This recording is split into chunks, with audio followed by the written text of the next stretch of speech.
बिछिया विधानसभा में इस बार काफ़ी बड़ा मुकाबला होने जा रहा है। नारायण सिंह पट्टा चुनावी मैदान में है, उनके मुकाबले डॉक्टर विजय आनंद को उतारा गया है बीजेपी। यहाँ पर नारायण सिंह पट्टा लोकप्रिय चेहरा है और फिर एक बार जीत की ओर बढ़ते जा रहे हैं। उनके कार्यकर्ता दिन और रात लगातार जनसंपर्क में लगे हुए हैं। समीर राठौर जो कि बिछिया विधानसभा के चुनाव प्रभारी हैं, हम उनसे बात करते हैं किन मुद्दों को लेकर उनके उम्मीदवार यानी कि नारायण सिंह पट्टा चुनावी मैदान में और क्या रणनीति इस बार उनकी होगी। समीर भाई, पंजाब केसरी में आपका स्वागत है। किन मुद्दों को लेकर आप जा रहे हैं और जनता से आपको क्या सहयोग मिल रहा है? देखिए, सर्वप्रथम तो 18 साल से मध्य प्रदेश में एक भ्रष्ट सरकार है, ठीक है, और हमारे यहाँ शिवराज सिंह जी बीच बीच में आते हैं और इतनी झूठी घोषणा कर कर के गए हुए हैं। और ये चूँकि आदिवासी क्षेत्र है, जिस तरीके से घटनाएं हो रही हैं, पेशाब कांड हो रहे हैं आदिवासियों के ऊपर, निश्चित रूप से हम जनता के साथ पूरी ताकत के साथ इस बार कांग्रेस को जिता के लाएंगे और पूरे मध्य प्रदेश में हमारी सरकार बनेगी। नारायण पट्टा जी पूरी ताकत के साथ और बिछिया के इतिहास को हम दोहराएंगे और पुनः नारायण पट्टा जी को विधायक बनाएंगे। डॉक्टर विजय आनंद को यहाँ पर उतारा गया है। वो तमाम जो शिवराज सरकार की योजनाएं हैं उनको लेकर जनता के बीच जा रहे हैं। तो एक तरफ आपके उम्मीदवार का कार्यकाल है जो कि जनता से बातचीत करने में लगता है कि वो गहराई तक गए हैं जनता के बीच और बातचीत की है। दूसरी ओर योजनाओं को लेकर सामने आ रहे हैं। आपको लगता है कि जो शिवराज सिंह चौहान की जो योजनाएँ हैं वो जनता के मन में बैठ गई हैं, उसका असर कितना दिखेगा?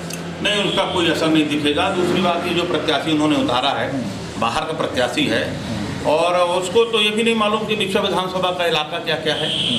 और जबलपुर में रहने वाला व्यक्ति, पब्लिक को सबको मालूम है कि अगर कहीं कुछ चांसेस बन गए तो उसके पास कौन शहर जाएगा। जनता को सब मालूम है और जनता दादा इनके लफेबाजी में आएगी नहीं। बिछिया में पूरी तरीके से नारायण पट्टा जी बहुत बहुमत से विधायक का चुनाव जीतेंगे। मुद्दे ये होते हैं कि रोजगार के मुद्दे होते हैं, युवाओं को रोजगार, पलायन रुक जाए और इंडस्ट्री वगैरह स्थापित हो जाए। इन तमाम मसलों पर क्या आप लोग का रुझान है? क्योंकि 2018 में सरकार भी कांग्रेस की थी, एक बार अभी आपके नेता बोलते हैं कि फिर सरकार में हम आने वाले हैं। क्या कुछ सोचा है आप लोगों ने कि क्या कुछ बिछिया को देंगे? देखिए, 2018 में जब हमारी सरकार बनी है तो बिछिया विधानसभा को बहुत सौगातें मिली हैं। ऊर्जा का बड़ा केंद्र खुलने वाला था, तमाम योजनाएं शुरू हुई थी, लेकिन जैसे ही सरकार दुर्भाग्यवश हमारी गिरी तो शिवराज सिंह चौहान की सरकार ने वो सारी योजनाओं को रोक दी। आप देख रहे हो हमारे सेंट्रल मिनिस्टर को आज चुनाव लड़ना पड़ रहा है। उनकी दयनीय स्थिति, मंडला जिले में एक फैक्ट्री नहीं, पलायन तो इस कदर का बढ़ा है, इस कदर का पलायन बढ़ा कि शायद पूरे हिंदुस्तान में इतना पलायन नहीं हो रहा होगा जितना मंडला जिले में हो रहा है। समीर भाई, मुद्दे बदलने लगते हैं। बीजेपी के मुद्दे विकास से होकर अब राम मंदिर पे कई बार स्थापित होकर आ जाते हैं। अभी भी चल रहा है, जगह जगह पोस्टर भोपाल वगैरह में लग रहे हैं। इस नज़रिए को आप किस तरह से देखते हैं? यहाँ पर सर कितना असर? देखिए, राम मंदिर तो हमारी भी आस्था का केंद्र है, लेकिन आप उसको राजनीति में कब तक बनाएंगे? हम भी राम से जुड़े हैं और सारे लोग जुड़े हैं, लेकिन आप बहुत दिन तक ये सब लोगों को वोट नहीं बना सकते।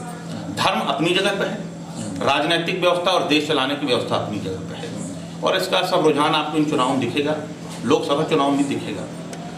आप गहराई तक जब जाते हैं, गांव-गांव में देखते हैं, वहां जनता से संवाद करते हैं, क्या चीज़ें निकल के आई हैं या फिर वो क्या लाभ नहीं मिल पाया है? देखिए, एक तो बहुत सारी योजनाएं, जैसे हम गाँव में जाते हैं तो जो लैब्स की समितियाँ थी वहाँ पहले कांग्रेस के समय इतनी सारी चीज़ें मिलती थी।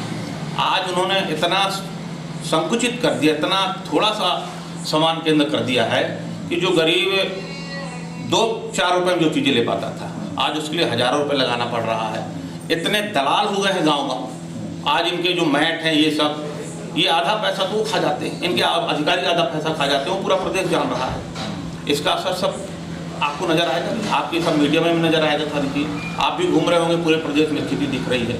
वो दुर्भाग्य था कि कांग्रेस की सरकार पिछली बार गिरी, पर इस बार बड़ी बहुमत से हम सरकार बनाएंगे, जनता हमारा साथ देगी। मंडला में क्या स्थिति होने वाली है 3 विधानसभा में? मंडला में हमारा तो विश्वास, हम तीनों विधानसभा जीतेंगे और सबसे ज़्यादा जीत हमारी निवास विधानसभा से। तो समीर जी ने कहा कि हम तीनों विधानसभा जीतने जा रहे हैं और सबसे बड़ी जीत का दावा उन्होंने किया निवास विधानसभा में, जहां बीजेपी ने केंद्रीय मंत्री फग्गन सिंह कुलस्ते को उतारा है चुनावी मैदान में।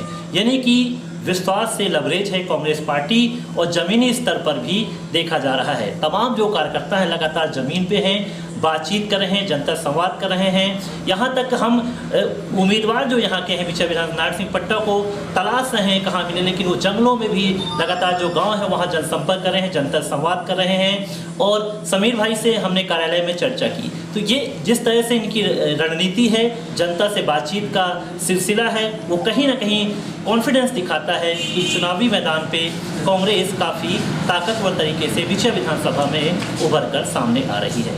कैमरा पर्सन संदीप के साथ विवेक तिवारी, पंजाब केसरी टीवी, मंडला।